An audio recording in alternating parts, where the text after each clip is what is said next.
Hello, hello, and welcome to another episode of The Freq Show. I'm Jacqueline Steele Thurmond, joined by my husband, Sam Thurmond, and today we are going to talk about how to vibe check yourself so you can actually live your best life. And if you tuned into last week's episode, which was on relationships and energetic alignment with your partner, this is what I referenced about taking responsibility for our own energy. And yes, we want to be supportive of our partners. Yes, we want to be in tune with our partner's energy. But ultimately, at the end of the day, you are responsible for you. I'm responsible for me. He's responsible for himself. And I think that that is a very empowering statement. So let's talk about vibe checks. Well, What is a vibe check to you? a vibe check is just taking a minute to stop and consider the energy that you're putting out into the world, the framework that you see the world through, and ultimately understanding what you're creating. Not understanding, but taking a moment to be aware of the reality you're creating. Yeah. I totally agree with you. In my notes, I have a moment of radical self-awareness. We could call this a frequency check too. But a moment where we get really honest with ourselves. We take a breath and we go, is this energy I'm living in helping or hurting me? And then if you live within the context of a family or have children or a spouse, is this energy I'm living in helping or hurting my spouse or my child? Because again, we are responsible for ourselves, but we're also responsible for creating a loving environment for a family to thrive in. Right. And so I think these regular vibe checks are really helpful, not only for our mental space, but also for our physical selves as well, because they help us regulate our own nervous systems. I'm so happy that the phrase nervous system is becoming something that is common in the American lexicon, because we are, as Americans, so overstimulated. We are overworked. We are overstressed. And so regulating our nervous systems helps us to get grounded, get calmer, think more clearly, show up in the world in a more authentic, loving, kind way. And again, I think a lot of this is rooted in a vibe check or a frequency check and figuring out where we are. Let me give you an example. So last week's, and I referenced this in last week's episode too, but last week, Sam was coming out of kind of a tough season. And as he was coming out, I feel like it was subconscious at first and then it became conscious, but I was like, oh my goodness, he's okay. Now I can address some of the things that have occurred over the last month or two in my life and move through some of the grief, some of the feelings that I have around them. And I did that. And as I was addressing those feelings of loss and grief and sadness and letting go of expectations for how I felt things should be, I realized I have a choice. And while I never want to stuff grief and I never want to deny reality, I have a choice on how I approach things and my mindset around them, right? In Stoic philosophy, we're taught that we can control our thoughts and we can control our actions. There's nothing else that we can control. And so as I felt myself moving through that grief, I think it was probably day 2 or 3, I was like, this is one of those situations where I could sink into grief for a long time around this. But that's not what's best for me. That's not what's best for my partner. That's not what's best for my son. That's not what's best for this pregnancy that I am experiencing right now. And so I have a choice. And where my attention goes, my energy flows. We've heard that over and over and over, right? And I just thought, you know what? I need to read a good life affirming book, and I picked up the Let Them Theory by Mel Robbins, which is perfect timing for what I'm experiencing. And I also decided to write my affirmations on note cards so that in the morning when I'm having my coffee and my breakfast, I can just be flipping through these note cards, reinforcing the person I am becoming. Mm-hmm. And that was a very empowering experience for me, because though I was feeling such a depth of grief, I wasn't denying that grief, but I was going, I'm sitting in it now, I'm addressing it, but I don't need to stay here for a long period of time. I really don't. But how do I get out of this? And for me, that was focusing on what I could control, getting a good book, writing my affirmations down, and taking action on my day. Mm-hmm. And that really turned things around for me. It made me feel like I took my power back. I took the control that I could take back into my autonomy, into my person. And it refreshed my energy for all of the things that we have going. And it took my focus from that grief to not denying that grief, but just going, you know what? This grief, though it is real, it does not have to encompass my life. It can be something that, like Napoleon Bonaparte says, like I can put my thoughts in a drawer and open and close them. And Napoleon Bonaparte says that? he says that, I'm sure, more eloquently, but that's the gist of it. Yeah, he said he can open the Napoleon Hill or drawers. Napoleon Bonaparte? Napoleon Bonaparte. Oh, okay. Yeah, he talked about how he can open and close the drawers of his Oh, mind that's right. I and remember hearing that. compartmentalize. Yeah. Yeah. And I think in this season of life that Sam and I are in, again, I do not want to deny real feelings, but there is a reality to this season that we are in that requires so much energy of us. Not only do we have a child that we love and we want to be present for and that needs us, we also have one on the way, and we have a pretty demanding business. And so, me allowing myself to get caught up in sadness or grief is not the best way of going about approaching this season, right? Mm-hmm. Do you know what I'm trying to say? Yeah. Okay, am I explaining that clearly? Yeah. Well, I think the root, not to get off topic, but to get off topic, the root for you often is in relationship. You are someone who doesn't have surface level, you don't have a lot of surface level relationships, and No, you've I have never, no patience for surface level relationships. and None. you, as a result, you invest a lot of yourself into your relationships. Mm-hmm. And not everybody is that way. I would Yeah. say it's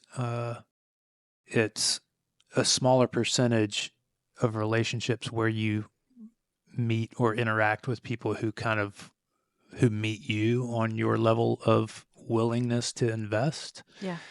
And so that can result, and I've seen it, it's happened between us at times, but I've seen it happen a lot over the years where that's just not reciprocated. Mm-hmm. And that can kind of throw you off. Well, it hurts because they're not Well, reciprocating. yeah, I agree, but I feel like over the last couple of years, I've become a realist around those things, Well, and I've that's been what I much more was. choosy with my That's what I time. was. Yeah. That's what I was getting to. Oh, okay. Was that I think your growth over time has been a realization of that fact, and that it is not. It's not something that you have to. It's not like you get this hardened heart where you don't view the world the same way and with the same willingness to share yourself, but you recognize that most other people are not that same way. And it's not an affront on you. It's No, nothing personal to you. no. And so you've developed the ability to kind of move through, I'll call it disappointment Yeah. relationally a lot Well, and this faster. last round was I was being attacked. So it's not like I was just disappointed. Somebody very close to us really came after me. Yeah. So it wasn't that I was Well, disappointed in the I wasn't relationship. talking about that instance, but But in general. that's what that whole sense of grief and sense of loss and sense of sadness was around for me. Okay. There were a couple of things, so I wasn't talking about that one specifically, but in general my point is I think you've come a long way in being able to move quickly through those instances when someone else disappoints you relationally, because you don't see it as, I think you recognize that it's outside of your control Oh yeah. and it's not you. Yeah. Well, what I've learned is that people may say one thing, and I have had a tendency in the past to believe what they say versus what they do. And so as I've gotten older, I've understood that I need to base my reactions off of their actions, not what they say. Yeah. You know? And that's a good thing. Okay.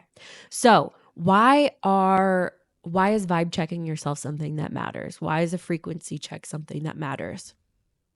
Because if we do not check in with ourselves, life takes over.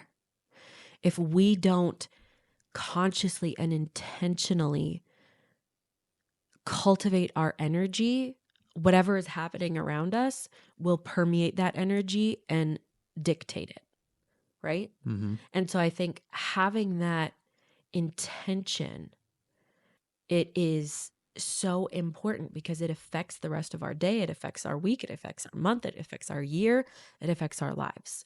And we talk about thoughts and thought transformation so much in this podcast and in our app, the Freq App, because thought transformation and healing your mind is the most powerful thing you can do, because the quality of our thoughts really dictates the quality of our life. When you talk about this in terms of different areas of your life too, and why a vibe check matters, your home, your work, your relationships, they're all frequency based. So your energy affects every area of your life. I mean, think about it. This past weekend, we had a meeting on Friday. We planned out our weekend. We got on the same page. We had a financial meeting. We got on the same page. We had an amazing weekend, right? Mm-hmm. And I feel like our home environment reflected that energy. Mm-hmm. We got all the laundry done. We folded the laundry. We put the laundry away. The kitchen is clean. The groceries are put away. I don't feel like we have, piles of stuff piling up because we have an inner sense of peace, and that's now being reflected in our surroundings. Yeah. So it permeates every area of life. Yeah. Your dad said when we were in Colorado visiting them that you guys were having a conversation and you kind of had a difference of opinion on creating reality versus uncovering reality, and you guys were saying the Basically the same same thing. thing. It Yeah. was Welcome to just my relationship with my dad, where we have long conversations saying the same thing but arguing. disagreeing. Yeah. Yeah, it was funny, but your dad's point was that we uncover our reality Uh-huh. versus create our reality. Yeah. And I know that it's a small difference, but I think that it struck me and it made sense to me because as opposed to constructing something like I'm going to manifest this whatever, this new car or this new house or this new person in my life, when he was saying uncover, I like that because in my mind, everything exists all at once, right? So it's Sure. already there. So as it relates to this and your vibe check and just being aware of your thoughts, your whatever those thoughts are, that's what you're uncovering. And I just picture myself like pulling the cloth off a table and like this is what I'm choosing to uncover in my life. if that makes sense. Kind of. So it's again, it's a kind of a pointless argument, but we always talk about creating our realities. And his point was that we're just choosing what we encounter in our reality versus creating it. And I I don't think feel, that was his point, though. I think his point was like reality is what it is. We don't have any control over it, and we just meet it as it is. I disagree. I think when We're getting so I off think topic, Sam. because I took the perspective of your dad, you're ready to argue with me. But No, I don't think that was his intention. well, that's how I took it. So Yeah. my interpretation of it was that you go through life, and in many ways things are out of your control, but at the same time you do have a power to choose what you uncover in life based off of your intentions, based off your energy and frequency. Yeah, I understand exactly what you're saying. I feel like to me that's a little bit more complicated than saying I am going to intentionally create this life, and then whatever happens, I'm going to meet it and take control of what I can control and let go of the rest. But my intention is to create this, not hopefully uncover it one day. Intentionally uncover it, not hopefully. Okay. All right. But going back to why a vibe check matters, we are again responsible for our energy, and that is such a beautiful and empowering thing, but it's also something that we have to take control over. And if you want some extra tools for this, we did a podcast on this and we have it in the blog. And if you choose how to heal your mind, you can go back and reference that. That's got a lot of good tidbits in it as well. But in this next part of this episode, I want to talk about 5 steps to vibe check yourself so that we can get down to the nitty gritty and actually like go through this process so that at the end, you will have a set of tools in your toolbox to empower you. The first thing is to pause and get present. If we never pause and we never assess, we are missing out on so much of what life has to teach us. I forget who said it. Maybe Viktor Frankl or something said an unexamined mind is a dangerous one. Don't quote me on the person who said that because I'm not sure, but that's true. If we don't examine our minds, if we don't examine our energy, it could be dangerous. So put down your phone, take a breath, and don't overthink it too much. We have a tendency to overthink. We have a tendency to judge ourselves. Don't judge yourself, but just pause for a minute and ask, how do I feel? And where is this feeling coming from? For me, last week, I felt a sense of grief and sadness, and I was able to trace that feeling back to what had happened in this. It was kind of a trifecta of things that happened in 3 key relationships in my life. And that's what was causing the grief and the sadness. But I was able to say, this is how I feel about it, but I also have the power to make a choice in this moment and to choose differently. So that's step number 1. Pause and get present and ask yourself, how do I feel? Where is this feeling coming from? The second thing that I think is really important is to notice what feels off. What's draining you right now? Is there tension in your body? Are your thoughts spiraling or grounded? Another question you can ask yourself is, do I feel in control of this moment, or do I feel completely out of control in this moment? So just notice what feels off. Then step number 3, ask yourself, is this energy serving me? Is this grief serving me? Is this loneliness serving me? Is this sadness serving me? Yes, those are very real feelings that we need to work through, but we don't have to stay in those feelings. We can choose to do the things that are within our power to get out of that state. So, would you pay rent to some roommate who trashes your house? No, absolutely not, right? Then why let that energy live rent free in your body? Why allow that to permeate your day, your week, your month, your life? You are so powerful. Your thoughts are so powerful. Your sense of autonomy, it can be so powerful if you choose. And so you have the choice to direct your energy and say, I want to move in this direction or I want to move in this direction. And you can choose to take a more empowering stance. Sorry, I'm so stuffed up right now. All right, step number 4. We've paused, we've gotten present. We've noticed what feels off. We've asked ourselves, is this energy serving me? Step number 4 is choose a better thought. Suggest a higher frequency thought. I could say to myself, I'm so sad right now. And that may be true. And again, I'm not trying to deny reality here, but a more empowering thought is, I may be sad, but I'm going to take action to guard myself from sinking into this and having that be a new state that I get comfortable in. I'm going to choose to pick up that book or go have therapy or talk to my partner about it so I'm not alone in my own thoughts. I'm going to choose to take action to not stay in this place. Step number 5 is do something that elevates you. Tony Robbins talks about this a lot in his books, but physically changing your state.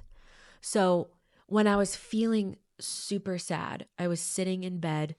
It was, I don't remember if it was morning or evening, but I was just feeling stuck and I was feeling literally, what is it? Sedentary. I was feeling sedentary in that moment. And Tony Robbins talks about the power of changing your state through getting up, going and making yourself a cup of tea, going and taking a walk, doing a cold plunge, listening to some music, listening to a calibration from our Freq app, doing something that is going to stimulate a new thought, a new state of being. It's so important. And you can do that with, it can be so simple and so fast. You can just get up and move your body, do 10 jumping jacks, drink some water. Like I said, put on a calibration, call someone who lifts you up, walk barefoot outside for a couple of minutes. Do something that will change that state to help shift your frequency. So just as a quick review, 5 steps to vibe check yourself are: 1, pause and get present. 2, notice what feels off, whether that's physically or mentally. Step 3, ask yourself, is this energy serving me? Step 4, choose a better thought. And I would encourage you to even write it out. Write it out 10 times. Write it out 10 times every day for a month until it becomes ingrained in you and ingrained in your DNA and part of that neural pathway, or part of those neural pathways that are just going day in and day out, right?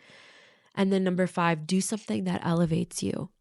Write in your journal, get outside, do something to move your body, but get out of that state. Do you have anything to add to those? No, I think that's a good all-encompassing checklist. Good. So then last couple points, you can't elevate your energy. You can't raise your frequency in chaos. So that's why mindset maintenance and doing these vibe checks is so important. It's essential. It's not optional. And another thing I think is really important to bring into this is you don't have to fix your whole life with one thought, right? But you can fix that thought in that moment. And the more you do that and the more frequently you do that on a regular basis, the more your life is going to change. There is an affirmation that I have in my affirmation deck. It was written by a doctor over 100 years ago, but he said, every day in every way, I am getting better and better. And I love reading that in the morning because you could be struggling with something physical. You could be struggling with something in business. You could be struggling with something in relationships or whatever it is.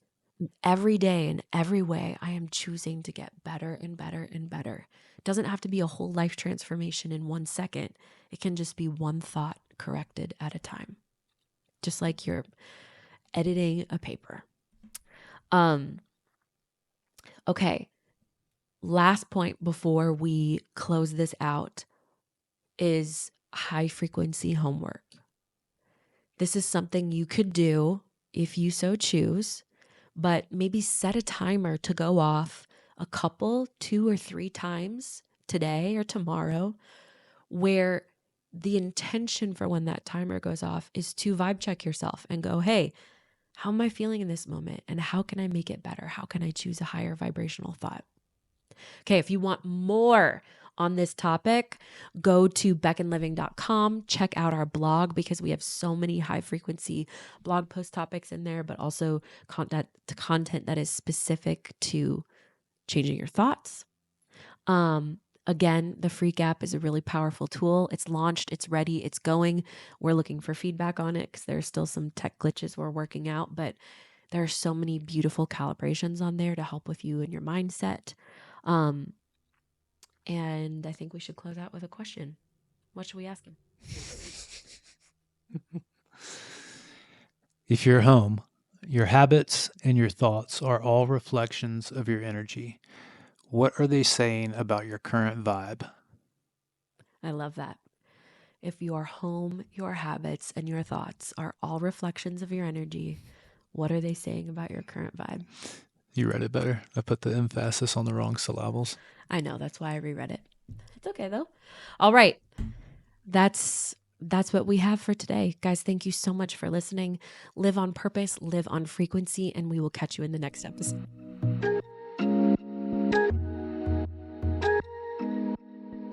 Thank you so much for listening to The Freq Show with Sam Thurmond and me, Jacqueline Steele Thurmond. We would love to connect with you via our website, beckonliving.com, and on social media. You can find us on Instagram and TikTok at Beck and Living, and you can join our email list to receive uplifting messages, podcast and business updates, and discounts on high-frequency products just for our freaky community. Cheers to high-frequency living.